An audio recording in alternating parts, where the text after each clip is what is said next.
it's a bunch of people privileged enough to be DJing, which I don't think this is the most noble job. We aren't saving lives here.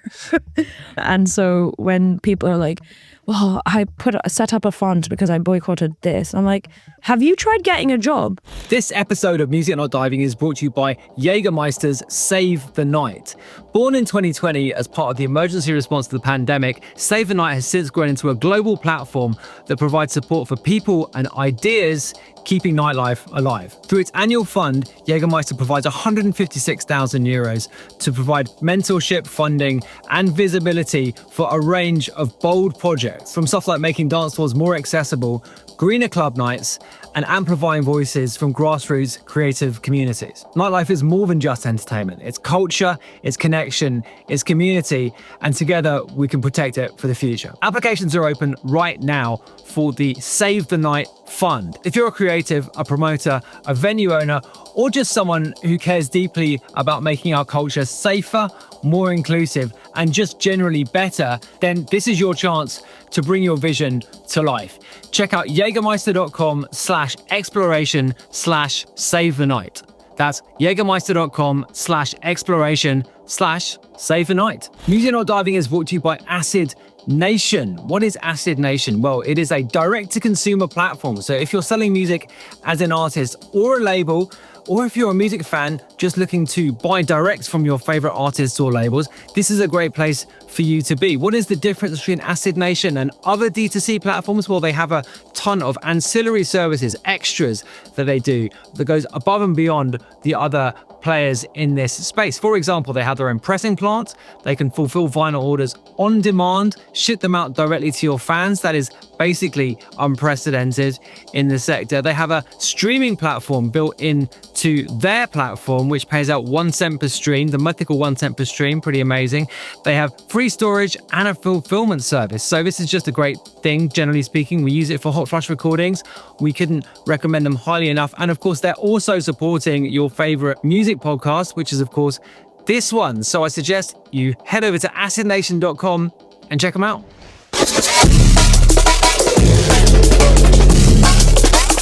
This is Music Not Diving with Scuba. Welcome to Music Not Diving. I'm Scuba. This is the Hungover at ADE episode with my guest, Mixtress. How are you doing? I'm fantastic, holding on for my dear life, but it's nice having my first ever performing ADE instead of going out ADE. So is that right? Really? Okay. It took 10 years, but we got there in the end. So I didn't realize until about half an hour ago, but you're originally from Amsterdam. I am from here, yes. Yeah, okay. Yeah. So tell me a bit about growing up in the city. Like, I mean, how long did you live here for, actually? When did you move to the UK? I moved to the UK about 10 and a half years ago. Right.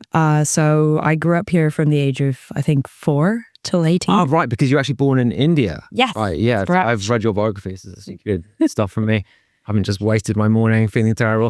Smashed it.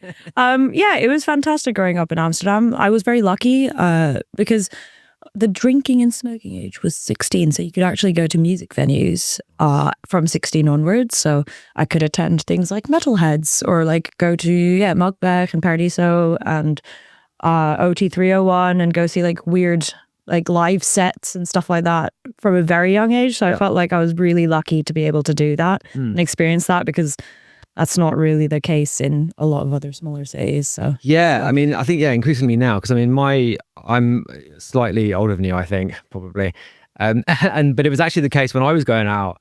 When I started to go out, you could quite easily get a fake ID and quite easily get into clubs. I mean, I was like 14, 15. I mean, just absurdly young. Imagine seeing a 14-year-old in a rave. That doesn't sound great, does it? But that was me. And it is really important in kind of, I suppose, getting your musical bearings, right? Which stay with you forever. Absolutely. And I think it was what exposed me. I think it was the era of the pre and post Majestic Casual era of music. Like what was that? So this is the big kind of iron pillar of not left field dance music, but maybe weirder left fieldy music, and kind of the evolution of what ended up becoming things like lo-fi house. So like when Flume was like just starting out, and that were like Sam Galatry and Solection and that kind of stuff, where there's just like 16-year-olds playing like weird live sets in some random dingy bar in Amsterdam. What did you call it? Pre and post? Like Majestic Casual. Okay. Yeah, it was. I've literally never heard of this in my life before. So this is like a quintessential kind of like millennial X, like Gen Z kind of growing up thing, where we had these YouTube channels, and it would post kind of like slightly lesser known artists and just YouTube videos with their songs. And Majestic Casual was like the big one, and it put a lot channel. Yeah, it's a YouTube channel, and it put a lot of these artists I think on. Yeah, I probably didn't know that. Bondax, Caribou, Old Caribou, for example. Yeah, right. Like popularized on YouTube. And so I used to just find these YouTube videos and be like, oh, are they playing somewhere in the Netherlands? And they, for whatever reason, always were. It was fantastic. I could just go see strange things, and like Flying Lotus for like a tenner, which is fabulous. Yeah. What was the first one that felt important to you? Like, what was the first kind of important clubbing moment? Oh, it was kind of a clubbing moment. It was a live set, Lapalux. Okay. Yeah, Lapalux. Hilariously friends with him now. But I went to see him when I was 15 with a fake ID at OT301. Nice kind of ID. It is the best kind of ID.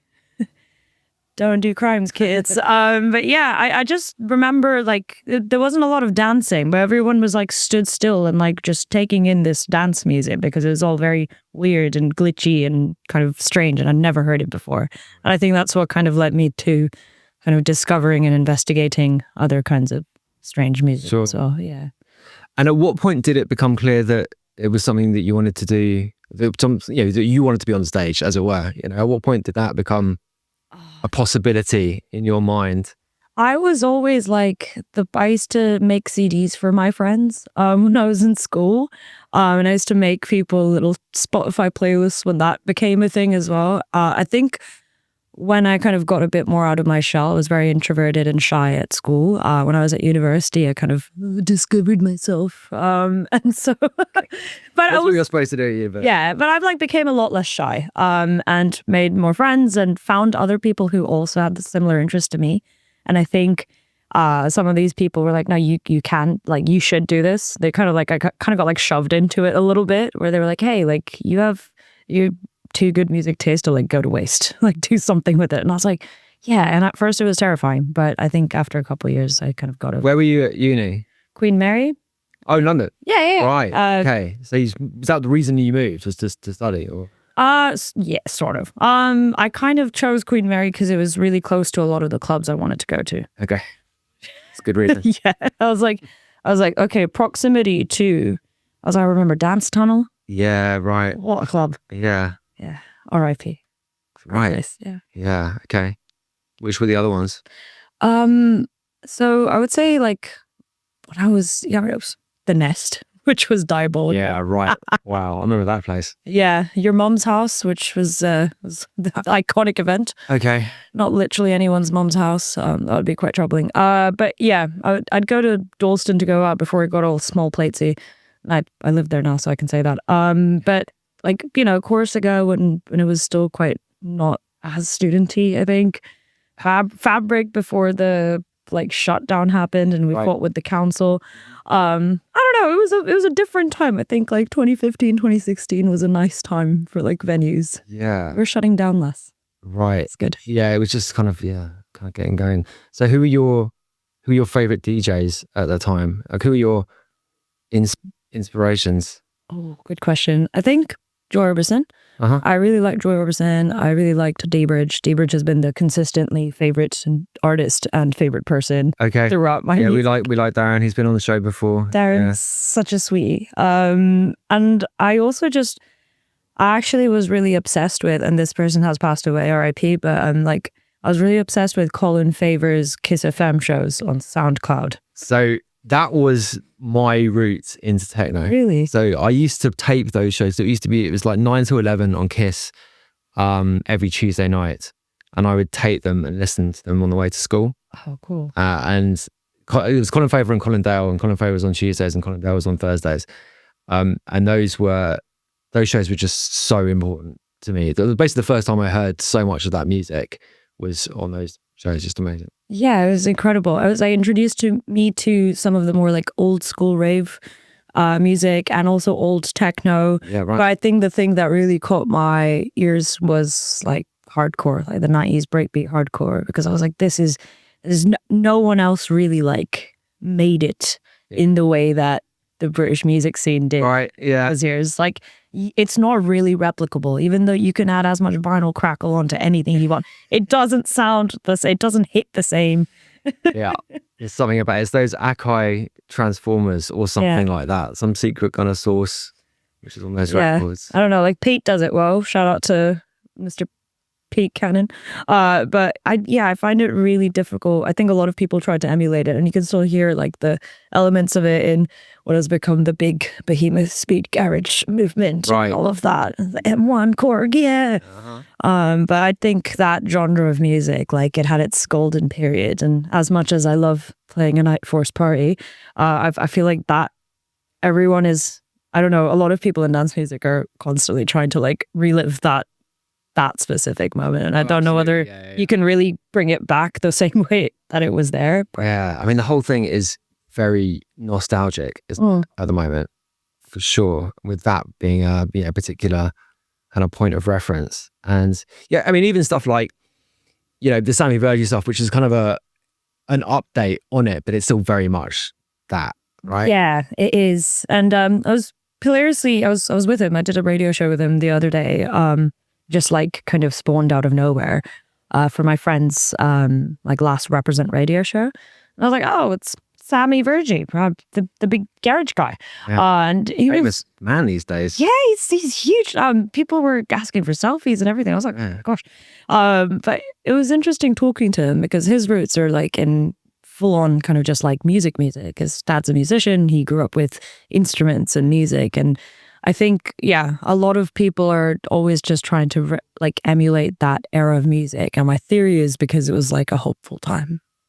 Right. It's like a time where everyone, like young people, had like lots of hope. Yeah. I think that's basically true.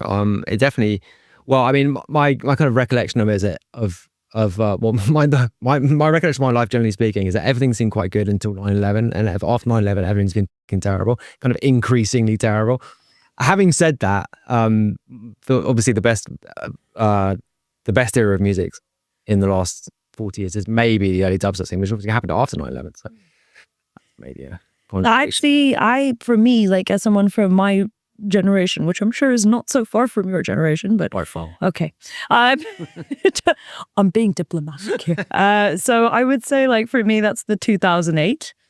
It's the stock market crash. Mm-hmm. Yeah, absolutely. Also majorly significant. Because there are DJs. Like sometimes there was a guy I actually invited onto my Rinse show recently because I saw some videos of him on social media DJ. I was like, oh, he's actually good. He's not like performatively like doing the thing. And he told me he was born around 2008, and I was like, so you don't remember the stock market crash. You don't remember Tiger Woods cheating on his wife. And I was like, there's a whole generation of ravers and party goers that come to maybe see me DJ as well that were born after Tiger Woods cheated on his wife. And I'm like, that really blows my mind.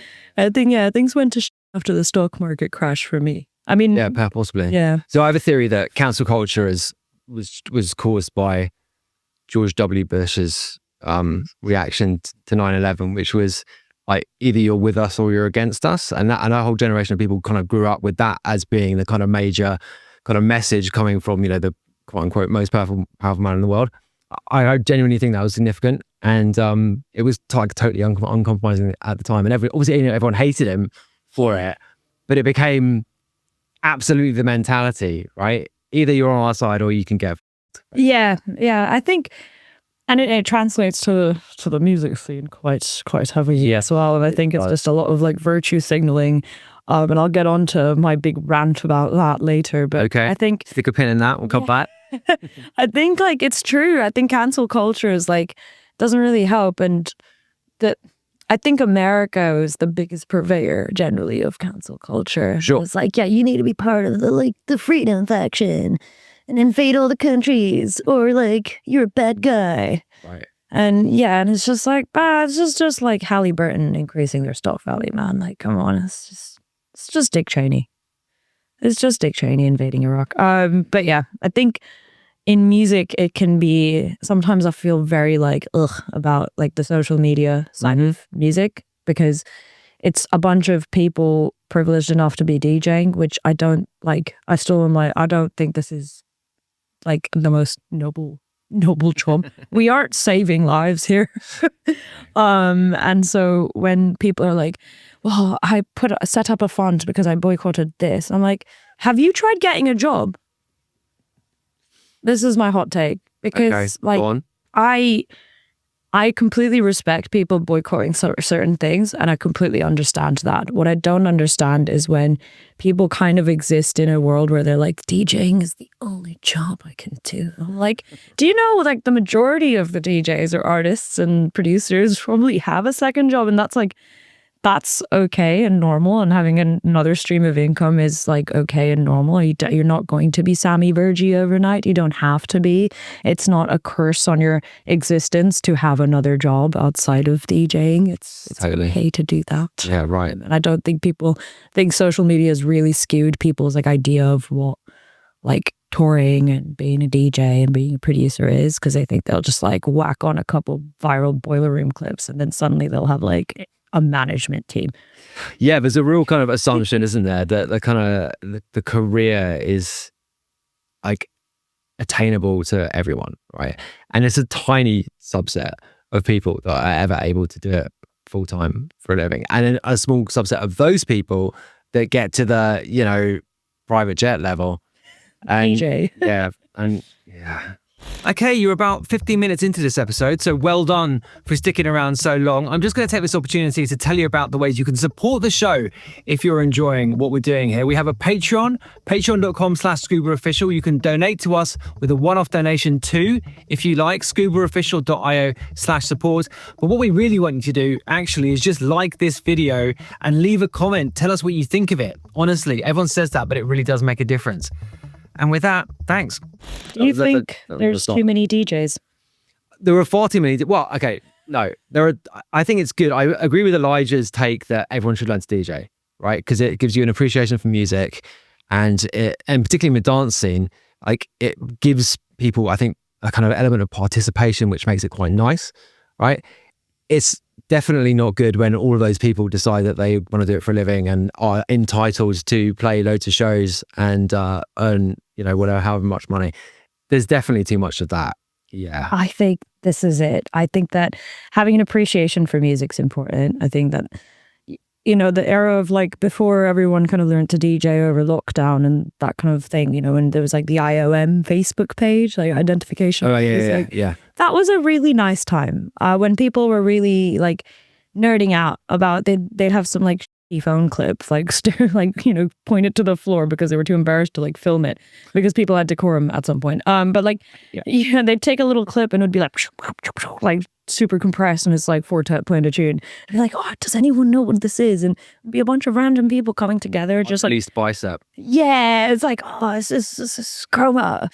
And that was literally how Bicep broke through, wasn't it? Yeah. Because it was like they were just constantly mentioned in that group, which was enormous. Yeah, and it was a nice time because people were earnestly doing it, not because they thought they would get a glamorous living out of it, and it was just for the like love and sharing of music, which is like great. But then when you immediately think that, like, I don't know, I actually talked about this on the internet the other day where someone was like, I was going to quit last year because I only played 3 shows. I saw that. Yeah, I saw you posted that. Yeah, I was like, this is absolutely mental. Yeah. Like, it's okay to play 3 shows a month. Yeah. And then some people were like, yeah, but it's fine to also just get into DJing because you want to get the bag, you know? And I was like, you felt way too comfortable saying that out loud. Some people might think it.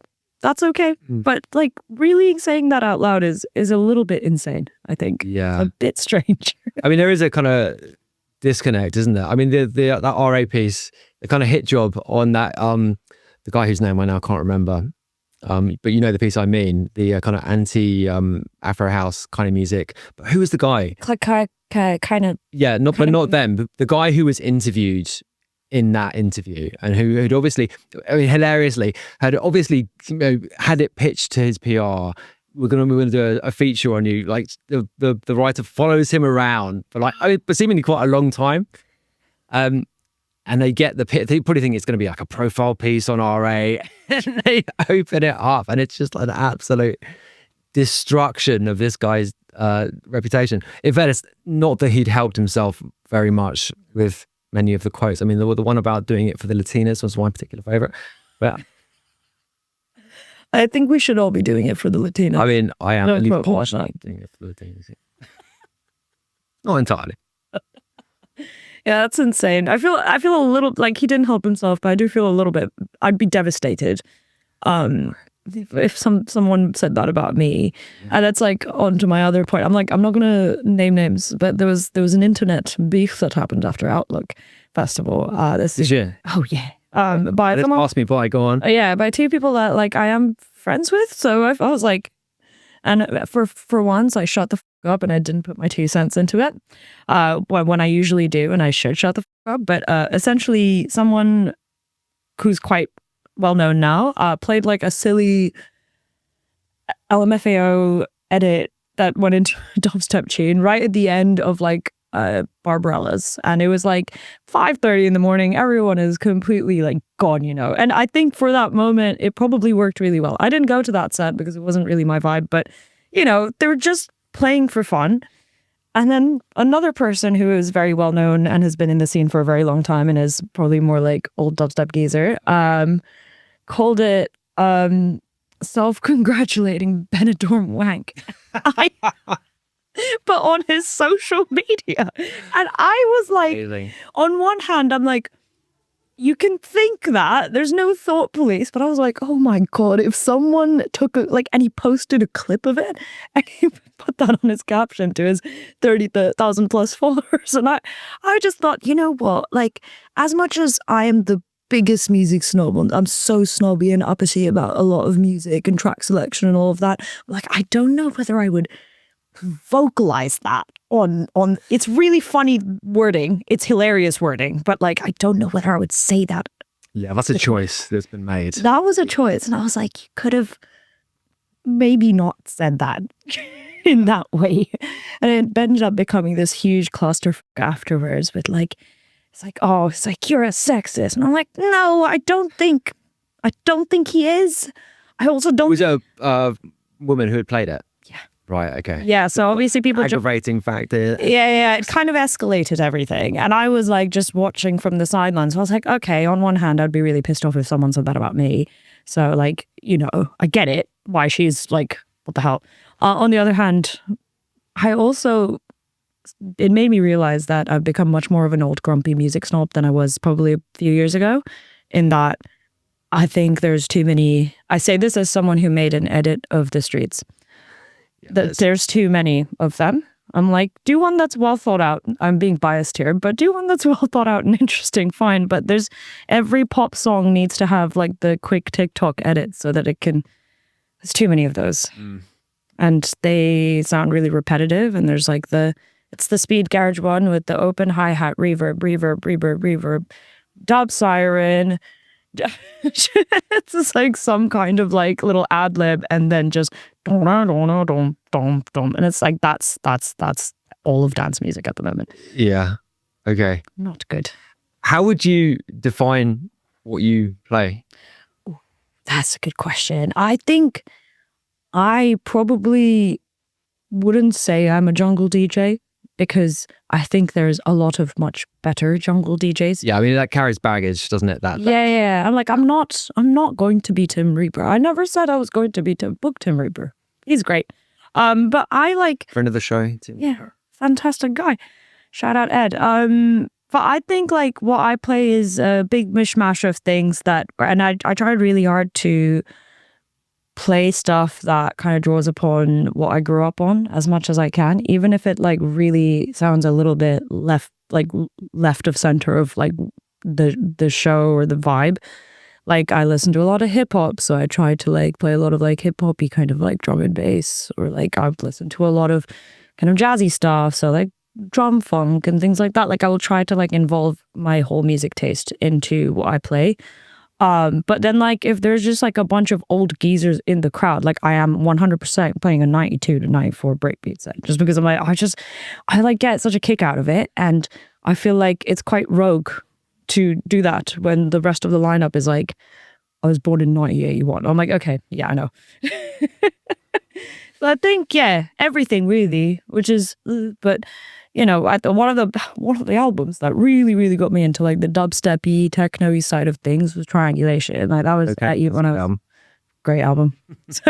If I do say so myself, right? Like at university, it was like the first time I'd heard stuff that kind of was drawing on that sort of post-dubstep-y, bassy, kind of lots of different genres. And I mean, that was a brilliant time for music. It was, apart from my own output, of course. But generally speaking, there was lots of good things happening. yeah, it was fantastic. It was like just after like wow, dubstep, and like when things had kind of chilled out a little. It was like the post 2000 stock market crash dance music. Right. It was a good time, but I think Greek debt crisis music. yeah, like the ATMs aren't working, rhythms. So that yeah, I think that kind of got me into like a lot of the more weird multi-genre bassy stuff, which I still play a lot of today. So yeah, I would say like everything's always got like a bit of like an old British geezer vibe to it. Like no matter what I play, like there's just like a inside, like general vibe, but kind of everything. Okay. Yeah. So at what point did you realize that you were a proper DJ? Was there a moment? Was there a kind of light bulb moment, or a kind of like, I'm actually doing things in this now?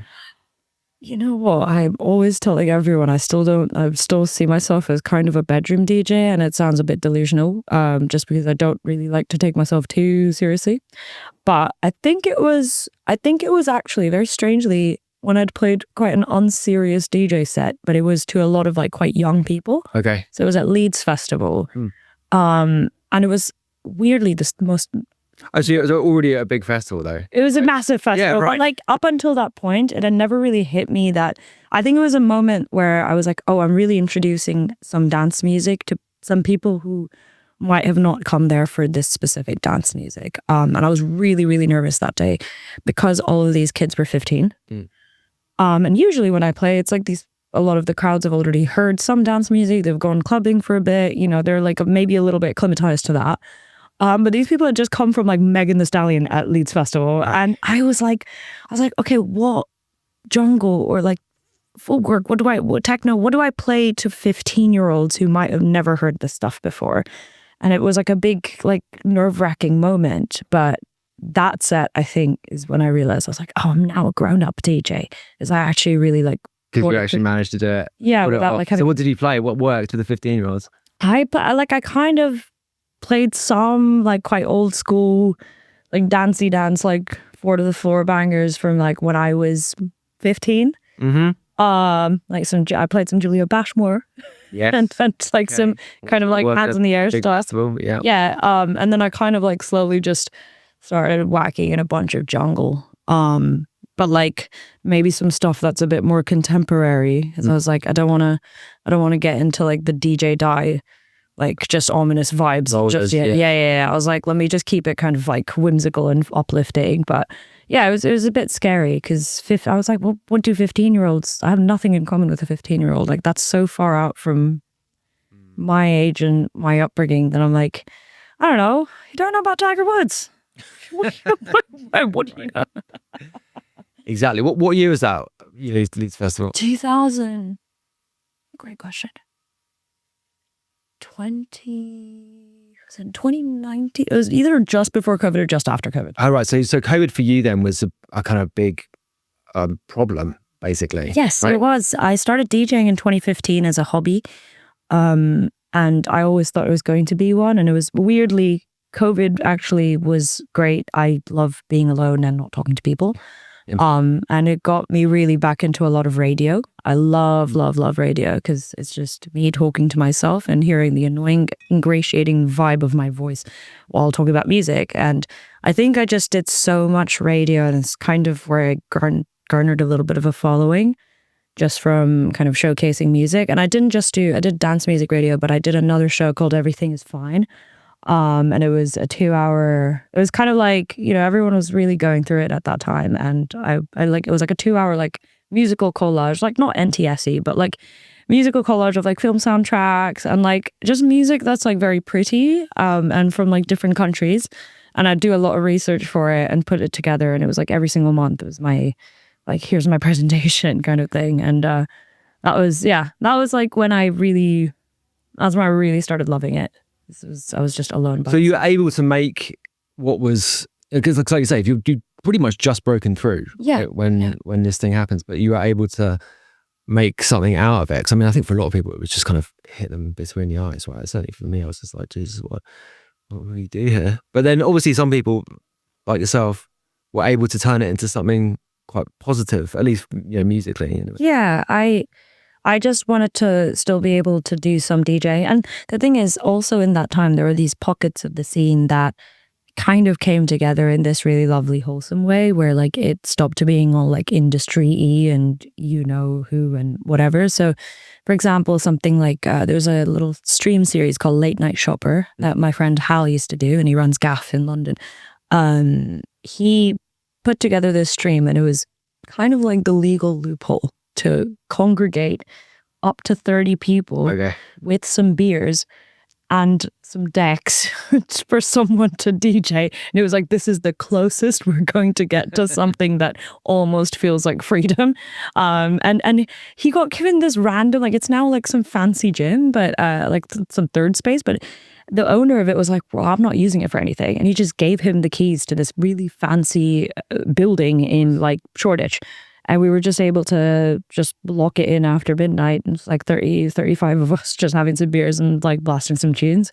And that became like an event. It became a residency at MOT, and it's still going on now. Oh, right. Okay. Yeah. And it was like a little, like all the baby DJs kind of all like congregated. And it was, like it's how I met like, IPC or like Bluetooth, Josimitsu, Earful of Wax, like Max as well. And a lot of us just kind of, even though we were from different, Bailey Ibbs as well, when he was still a garage DJ. Right. Yeah. R.I.P. But yeah, we all kind of just made friends because there was not really much of a community or way to connect other than like the afters or like just hanging out in this like little dodgy space. So yeah, nice. Absolutely. One of the things we talked about a ton on the show before has been the perceived changes to the scene after COVID, after opening, and how there's definitely kind of a dad DJ mentality that basically the kids took over and they didn't know how to behave. Essentially, to what extent does that ring true to you? What were the changes that you noticed? Obviously, having already had some big experiences. Like, was there a noticeable difference to you, and what was it? Yeah, both behind and in front of the decks. I noticed a very big difference. I think for punters, like just ravers and stuff, like etiquette, there's a lot more like going out for the sake of kind of detaching, which is, I completely understand because I have no idea how fucked up it must have been to be a uni student during COVID. And how like getting those years that's supposed to be fun and discovering yourself like taken away, so quickly snatched away from you, where your only social life is like Zoom lectures and you're just not like some little house parties here and there, and it just completely strips away any idea of like that really critical point at which you're supposed to be like finding yourself and finding your footing in music. And interestingly, Keep Hush did a survey around it in 2021. Okay. And it was like, we'd all kind of noticed, a lot of DJs had been like, wow, the kids are not behaving themselves. Like the kids are really not. Right. And even the baby DJs like that started, maybe a year or two ago, a couple of years ago, it was very, very different. I don't know, the energy had shifted quite a lot. And they did this interesting survey about like why people go out. Right. And they asked for your age range as well. And everyone who was about like, I think 24, 25 plus, so we'd all escaped the COVID years, or like we'd had fun before COVID started. We said that we wanted to go out because we wanted to see specific artists, and have fun with our friends, and dance to specific music, and maybe because the venue is cool and has good sound. Right. That was like the main reasoning. The main reasoning for people who were in the much younger age bracket was to get up, to be with their friends, and a lot of people surprisingly said so they can tell their friends about it. Right. So that was the huge, and this was like thousands of people. That's really interesting, isn't it? Yeah. So that kind of checks out as to why things have changed and the kids are not behaving themselves. And I also think it's to do with just the amount of kids in the front of a dance in a party or wherever, just chatting on their phones, doing just not really engaging much with like what is going on, because I guess they're just like really detached from the fact that they're like in the moment. So that I noticed was a difference. And the thing, another difference I noticed with DJs, and a lot of DJs who maybe started out like maybe more recently, main character energy, main character syndrome. Right. Opening DJs who finish at 180 BPM. I experienced it at Outlook. I was like, why is there this year you experienced? This year, yeah. I was like playing like this really nice like romantic footwork set. It was like the sun was setting. It was gonna be really nice. 8 p.m. on a Monday, very relaxed. And I was gonna, build it up slowly. And the lady before me, like bless her heart, lovely person, but she finished at Neurofunk at 180 BPM. Okay. And she started at 7 in the evening. And I get this a lot, and I think because of the graduation of artists going from maybe TikTok, social media, practicing at home, straight from that into just gig lineup, big name on poster, instead of no one got shouted out at Cafe 1001. No one was playing bar gigs, and that's fine. But I think that has also led to people not behaving themselves. Yeah, I mean, I feel like there's like less of those gigs to play, and that's part of the reason, right, that this happens. And also, there is a tendency from promoters just to stick people straight in, if they've done well on socials, basically. Right? Yeah. Yeah. I mean, is that is this something that is fixable? I mean, like I talked about this to DJ Bone and a couple of weeks ago, and his take was really that it's auto-correcting. That's what he said. I was telling me. He was pretty clear that he thought it was getting better, and kind of people were, doesn't sound like you're quite so optimistic about it.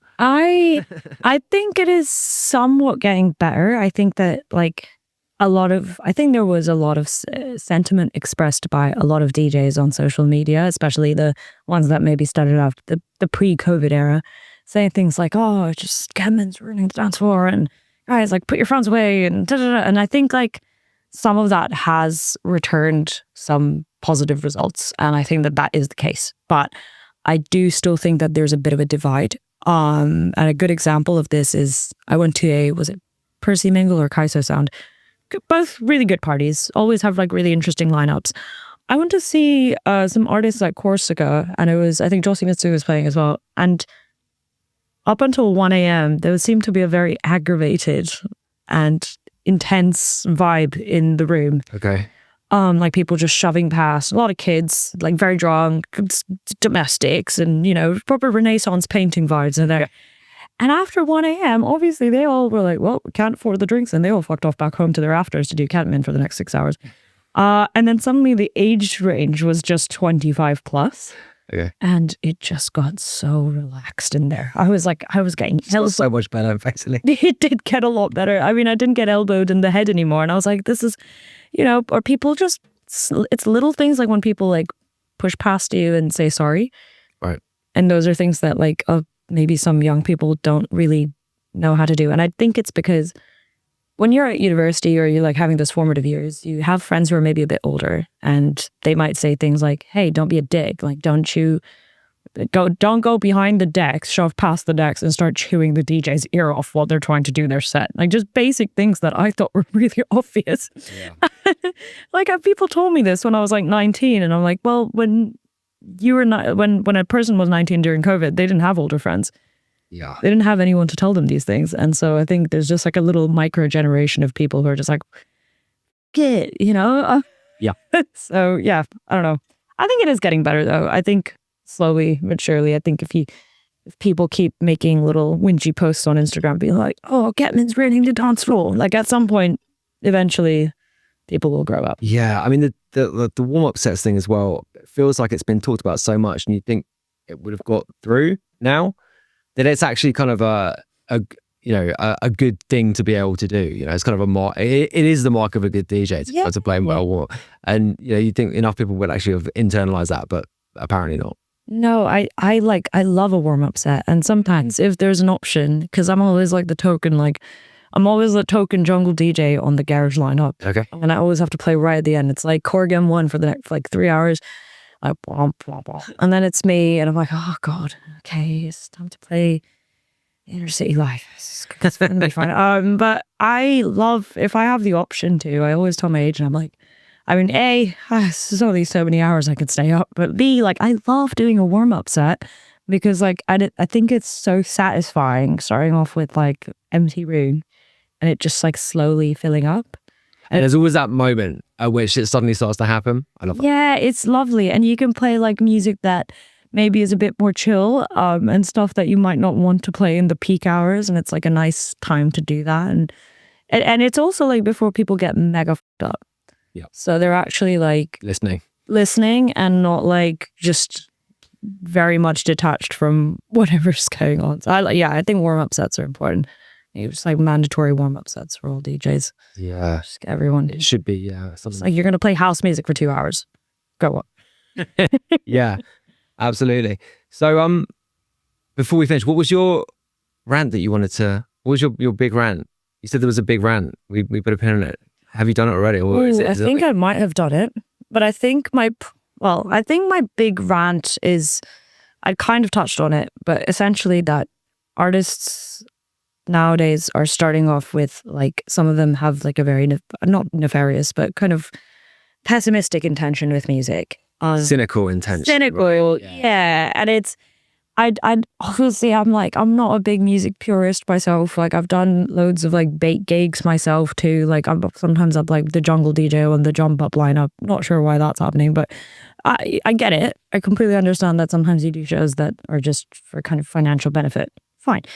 I think that when that's your only intention and like just kind of having that, how do you say, like going into DJing and then just having all of these demands, being like thinking like overnight you're going to become this incredible success. Like I keep seeing it happen over and over again that DJs who are like, to be fair, quite talented will do it. Management, PR team, right. Island Records, let's go. 3 years in, I'm burnt out, I quit. Yeah. And I'm like, hey, you know, my favorite, like the coolest people I know don't play that many shows and they balance as much as they can, you know, with like taking breaks and stuff. And so that, and the coolest people and the music people that I respect the most and look up to the most, they don't play every single show. Like it's okay to not say yes to every single booking, even if you're like a baby DJ. It's not like you're going to be put on a blacklist and get shot, you know? Yeah. So totally. Take your time. Absolutely. Yeah, I completely agree. It's patience is rewarded, I think, usually with this kind of stuff. Yeah. And yeah, perhaps not appreciated as much as it should be. This has been great. Let me just put you on the spot with the last one and ask you what your favorite parties are to play right now. Like what are the parties that you really look forward to playing and what parties should people be looking to go to? Ooh, that is putting me on the spot. I love playing two fonts of parties that are very different. I like playing parties where the average age is 40 plus and It's like, yeah, oh, back in the day, like, you know what I mean? Like, yeah, Unity in the sun. Yeah, like that crowd, fantastic to play to. Like, it's so rewarding and unbelievably fun to play to like moms and dads who you just know, like, they don't do this much. So they really don't take it for granted to have fun. And they're like really dancing and they really love the music. And they're really like receptive of it. So like things like Night Fours and like all the like old geezer jungle parties I play. I love playing N4 records. N4 has like a perfect mix of like young people and then maybe some older like jungle heads as well. And that is such a nice environment. You have like people who are like in their 50s chatting to like 19-year-old jungle producers. And like it's just such a lovely community and lovely time. Parties that I like to play that are like not so jungly. I like playing anything at like Corsica that's like a kind of individual party. I like baby promoters. I try to play those as much as I can, and like anything for like labels I love. Like I think what my favorite sets I've ever done was for like Numbers and probably Astrophonica. Shout out Charlie. Yeah. What a lovely guy. Yeah, he's a fan of the show as well. I've been on the show. Yeah, great guy. Shout out Charlie. Awesome. Well, Mixtress, thank you so much for coming on the show. No worries. This was the hangover edition. It was. Yeah, we got through it. I'm happy to say I've been flagging slightly towards the end, but we've done it. Nice one. Awesome. Survived it. Yeah. Go. Cool.